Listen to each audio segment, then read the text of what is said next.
নমস্কার বন্ধুরা, pH career solution চ্যানেলে তোমাদের সকলকে জানাই স্বাগত। আমি হিমাদ্রি। আজ তোমাদের জন্য নিয়ে এসেছি নতুন একটি ভিডিও। তোমরা যারা নতুন ব্যাংক সিএসপি অর্থাৎ কাস্টমার সার্ভিস পয়েন্ট খুলে মোটা টাকা ইনকাম করতে চাও, তাদের জন্য আজকের ভিডিওটা অত্যন্ত ইনফরমেটিভ হতে চলেছে।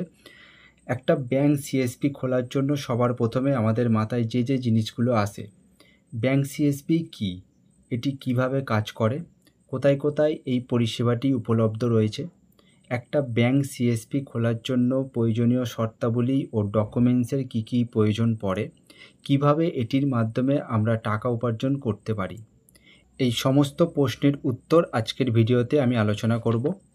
তাই ভিডিওটা তোমরা শেষ পর্যন্ত দেখতে থাকো। আর ভিডিওটা ভালো লাগলে অবশ্যই লাইক বাটনটা প্রেস করে চ্যানেলটা সাবস্ক্রাইব করে দিও। এই ব্যাংক সিএসপি পরিষেবা এখন শুধু শহরে নয়, গ্রাম ও মফস্বল এলাকাতেও পৌঁছে গিয়েছে। যদি তোমরা নতুন কিছু ব্যবসা করবে বলে ভাবছো, তাহলে এই ব্যাংক সিএসপি ব্যবসা কিন্তু তোমাদের জন্য অত্যন্ত লাভজনক হতে পারে। কারণ এই পরিষেবার মাধ্যমে একদিকে যেমন সাধারণ মানুষ সহজেই ব্যাংকিং পরিষেবা পাবে, তেমনই সিএসপির এজেন্ট যারা থাকবে তারা কিন্তু একটা মোটা টাকা উপার্জন করতে পারবে। পশ্চিমবঙ্গের এমন অনেক জায়গা আছে যেখানে এখনও কোনো ব্যাংকের শাখা তৈরি হয়নি, তাই সিএসপি একটি ভালো আয়ের উপায় কিন্তু হয়ে উঠতে পারে। এবারে আসছি, এই ব্যাংক সিএসপি কী জিনিস। সিএসপি অর্থাৎ কাস্টমার সার্ভিস পয়েন্ট হলো ব্যাংকের মিনি শাখা, যেটি কোনো একজন ব্যক্তি বা এজেন্ট দ্বারা পরিচালনা করে। এটি মূলত ব্যাংকের দ্বারা অনুমোদিত একটি আউটলেট, যেটির পরিষেবা গ্রাম ও প্রত্যন্ত এলাকার মানুষরা কিন্তু নিতে পারবে।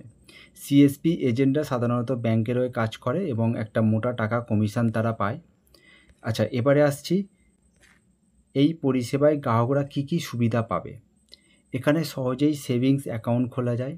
আপনি এই পরিষেবায় খুব সহজে আধার বা ওটিপি দিয়ে নগদ লেনদেন করতে পারবেন।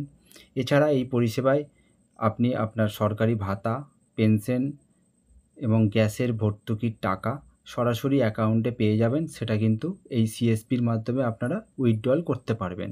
শুধু তাই নয়, এখানে খুব সহজেই ব্যালেন্স চেক করা যায়, অ্যাকাউন্টে ক টাকা আছে, ক টাকা কেটেছে। এই পরিষেবায় ক্ষুদ্র ঋণ এবং বিমার মতো আরও অনেক সুবিধা কিন্তু তোমরা কাস্টমারদের দিতে পারবে। এছাড়া অ্যাকাউন্টধারীদের এটিএম কার্ডও এই সিএসপি থেকে দেওয়া হয়ে থাকে।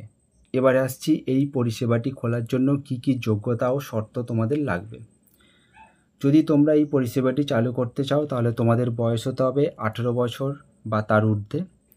দ্বিতীয়ত, আপনাকে মাধ্যমিক পাশ করে থাকতে হবে। এছাড়া থাকতে হবে কম্পিউটারের একটু জ্ঞান ও ইন্টারনেট ব্যবহারের একটু জ্ঞান। এছাড়া তোমাদের একটা দোকানঘর লাগবে, বা তোমাদের যদি দোকানঘর না থাকে তাহলে তোমরা চাইলে বাড়ি থেকেও কিন্তু এই পরিষেবাটি সাধারণ মানুষকে দিতে পারবে। কী ডকুমেন্টস লাগবে এই ব্যাংক সিএসপি খোলার জন্য। ভোটার কার্ড অথবা আধার কার্ড, পাসপোর্ট সাইজের ছবি, প্যান কার্ড, ব্যাংক স্টেটমেন্ট ও কেওয়াইসি, আর ভালো একটা ইন্টারনেটের কানেকশান। এবারে আসছি, কিভাবে এই পরিষেবার মাধ্যমে তোমরা টাকা উপার্জন করতে পারবে। এই পরিষেবাটি চালু করলে তোমরা কমিশন ভিত্তিক টাকা উপার্জন করতে পারবে। যেমন টাকা জমা ও টাকা তোলার ক্ষেত্রে তোমরা কাস্টমারের থেকে একটা কমিশন নিতে পারবে। নতুন অ্যাকাউন্ট খোলা, বিমা বিক্রির কমিশন, লোনের প্রসেসিং ফি বাবদ একটা টাকা তোমরা নিতে পারবে। এছাড়া তোমরা অনলাইনে আরও অনেক কাজ হয়, mobile recharge, DTH, electricity bill payment, pan card তৈরি, আধার কার্ডের বিভিন্ন কাজ। এই সমস্ত কাজের মাধ্যমে তোমরা কাস্টমারের থেকে কিন্তু একটা টাকা তোমরা নিতে পারবে। প্রতি মাসে তোমরা কিন্তু 15 থেকে 30,000 টাকা খুব অনায়াসেই উপার্জন করতে পারবে এই ব্যাংক সিএসপির মাধ্যমে। এবারে আসছি, পশ্চিমবঙ্গের কোন কোন ব্যাংকে এই পরিষেবাটি চালু করেছে। পশ্চিমবঙ্গের যে সকল ব্যাংকের এই পরিষেবা চালু আছে সেগুলো হচ্ছে State Bank of India, Punjab National Bank, Bank of Baroda, Allahabad Bank, Canara Bank, Bank of India, UCO Bank, Union Bank of India, ICICI Bank, HDFC Bank, Axis Bank. এই সমস্ত ব্যাংকের পরিষেবা কিন্তু তোমরা সাধারণ মানুষকে দিতে পারবে। তো তোমরা যারা এই ব্যাংক সিএসপি খুলতে চাও, বেশি দেরি না করে তাড়াতাড়ি তোমরা তোমাদের নিয়ারেস্ট যে কোনো ব্যাংকের ব্রাঞ্চে যাও।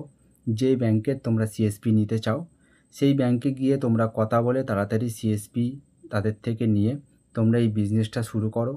ভিডিওটা ভালো লাগলে অবশ্যই ভিডিওটাতে একটা লাইক করে দিও। ধন্যবাদ।